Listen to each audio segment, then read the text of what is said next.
She was originally a mixed-race girl from a wealthy family, but under her parents' strong persuasion, she married a white businessman. They thought this would help their daughter avoid discrimination and live an equal and happy life, but they never imagined this decision would destroy their daughter's life. During the long journey to America, her husband acted gentle and polite, but the moment they arrived in New York, he immediately took off his fake mask. After finishing his so-called game with her, he offered no comfort at all. Instead, he took the wedding ring from her hand. Early the next morning, the man put handcuffs on Mary. Then he brought her to a slave market. Even though Mary begged him not to do it, the man coldly ordered his men to push Mary on stage. Because Mary was young and beautiful, she caused a stir the moment she appeared. A middle-aged businessman fell for Mary at first sight. Stop this, I'm not a slave. I'm not a slave, listen to me. Listen to me. This man kidnapped me from my home in Canada. I'm the daughter of James Mink, and I'm not a slave. Listen to me.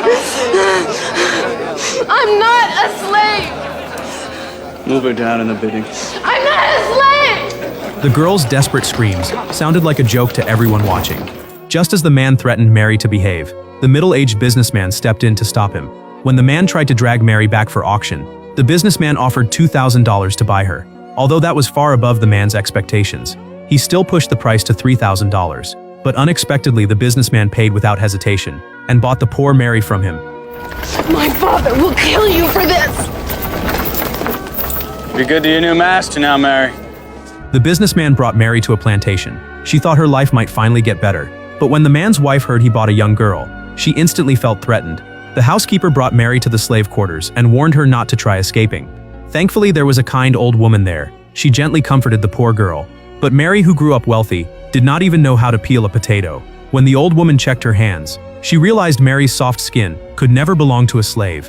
At dinner that night, Mary told the old woman and her son everything. She asked them to help her escape, but Jason, who knew the truth, understood it was impossible. Even if they helped her escape, they could lose their lives for it. A month later, Mary slowly adapted to plantation work, but when she washed off sweat by the river, the businessman stared at her intensely.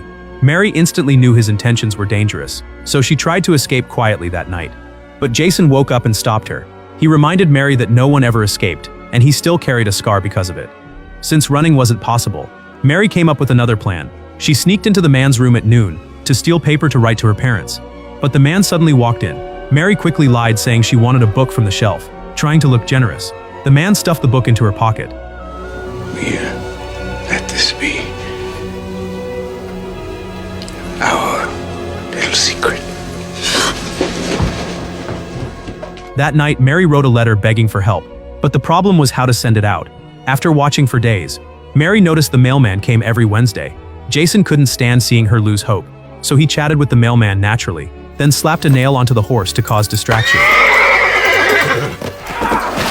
While the man helped the mailman steady himself, Jason slipped Mary's letter into the bag. Although Jason got scolded for it, Mary began to like him a lot. A week later, Mary's parents in Canada got her letter. Her father opened it and could not believe what he read. Oh my God. It's Mary. What is?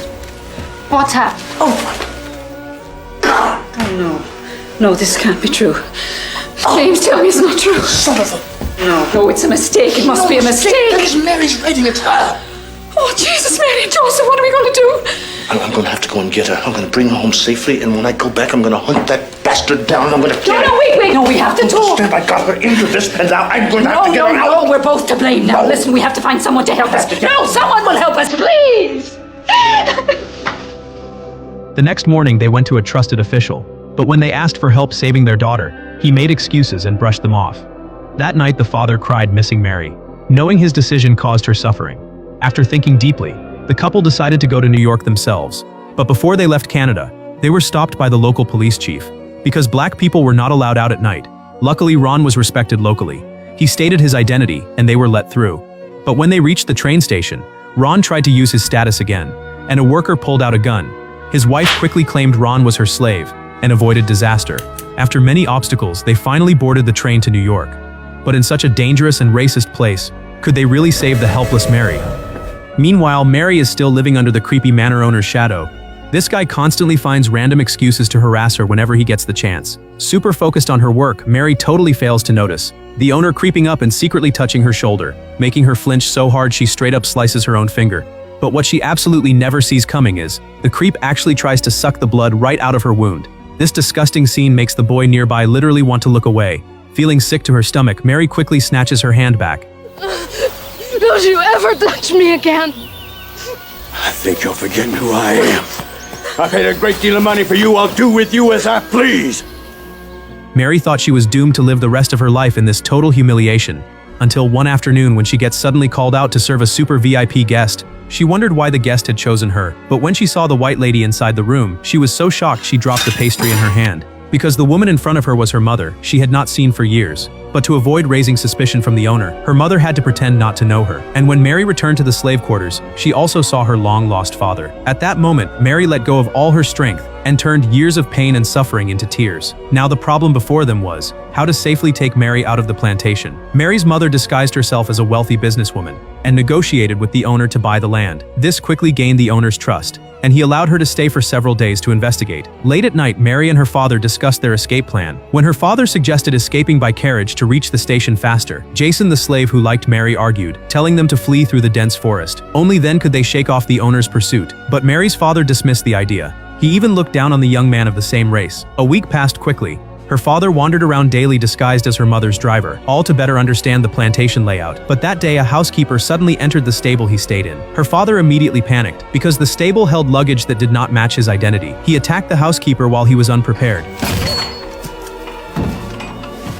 Just as her father was about to dispose of him, her mother rushed in to stop him. But now their identities had been exposed, so they had to start the escape ahead of schedule. They drove to the owner's residence and had her mother stall him by discussing the land price. Then her father seized the chance to find Mary and told her the entire escape plan. Jason also rushed over at that moment. He wasn't there to expose them, but wanted to escape as well, but he needed to say goodbye to his mother first. Jason hesitated in front of his mother, then admitted he wanted to seek freedom, and after hugging him, she told him to keep moving forward and never look back. Meanwhile, another housekeeper found the carriage hidden in the stable. Seeing this, her father stopped hiding his identity and boldly stated he came to save Mary, because Jason was already behind him.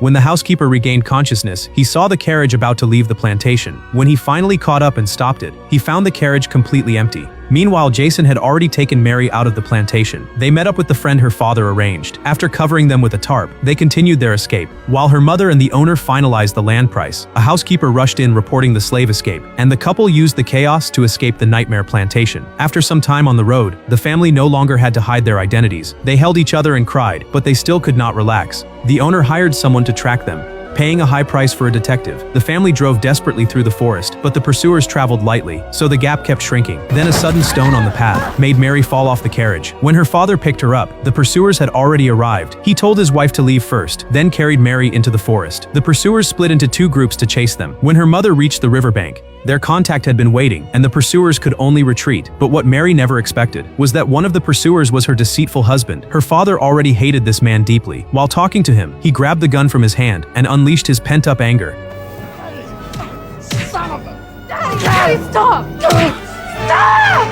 Mary feared he would kill him and tried to stop him. Her father hesitated and planned to leave, but the man had another gun in his pocket. At that critical moment, Mary pulled the trigger without hesitation. As the gunshot rings out, that two-faced monster finally gets what he deserves. This single shot totally shatters Mary's naive fantasies and completely destroys the invisible chains trapping her soul. From a rich girl hoping to trade marriage for equality, to a total badass fighting back against all odds, Mary learns a brutal truth through blood and tears. In a world totally full of prejudice and pure evil, real dignity and freedom never come from backing down or relying on others. You literally have to fight like hell to protect them with your own hands.